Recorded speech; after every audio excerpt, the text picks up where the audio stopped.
রাজনৈতিক কুপ্রভাব যেন না আসে। রাজনীতিবিদরাই তো আলটিমেটলি আমাদের কাণ্ডারি। বাংলাদেশ পুলিশের মহাপরিদর্শক বাহারুল আলম বলেছেন, আওয়ামী লীগ সরকারের সময়ে পুলিশের উপর রাজনীতিবিদদের কুপ্রভাব ছিল। বিগত 15 বছরে এমন কোনো অন্যায় কাজ করে নাই যা পুলিশ দিয়ে করানো হয়নি। সেজন্য পুলিশ প্রশাসন দুঃখিত ও লজ্জিত। গত 15 বছরে আমরা দলীয় ভাবে আমাদের উপরে প্রভাব এত বেশি, কুপ্রভাব এত আসছে যে শনিবার দুপুরে সিলেট মেট্রোপলিটন পুলিশ কমিশনারের কার্যালয়ে আয়োজিত এক মতবিনিময় সভায় এসব কথা বলেন তিনি।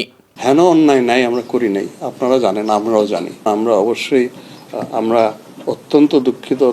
এ সময় পুলিশ প্রধান বলেন, পুলিশকে রিফর্ম করতে কাজ করছে সংস্কার কমিশন। কমিশনে শিক্ষক বৈষম্য বিরোধী আন্দোলনের ছাত্ররা ও সংশ্লিষ্ট অনেকেই আছেন।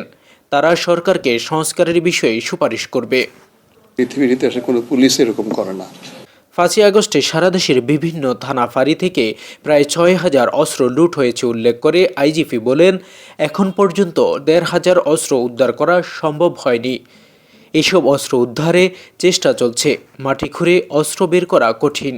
প্রায় 6,000 অস্ত্র তৈরি হয়ে গেছে, এখনো তো আমাদের প্রায় 1,500 এখনো আমরা উদ্ধার করতে পারি নাই। তাই খোয়া যাওয়া অস্ত্র উদ্ধার করতে সমাজের সকল নাগরিকদের আন্তরিক সহযোগিতা কামনা করেন আইজিপি। এখন এই জায়গাটায় আমি আপনাদের সাহায্য চাই।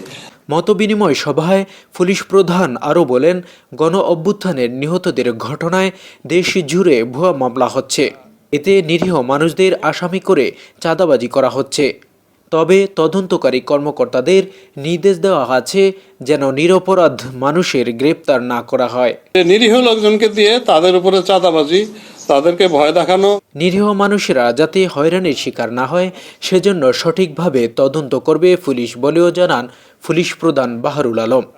সিলেট মেট্রোপলিটন পুলিশ কমিশনারের কার্যালয়ে আয়োজিত মতবিনিময় সভায় সিলেট বিভাগের পুলিশের বিভিন্ন ইউনিটের কর্মকর্তারা উপস্থিত ছিলেন। মানুষকে একটু আশ্বস্ত করেন যে আমরা নিরীহ কাউকে গ্রেফতার করব না।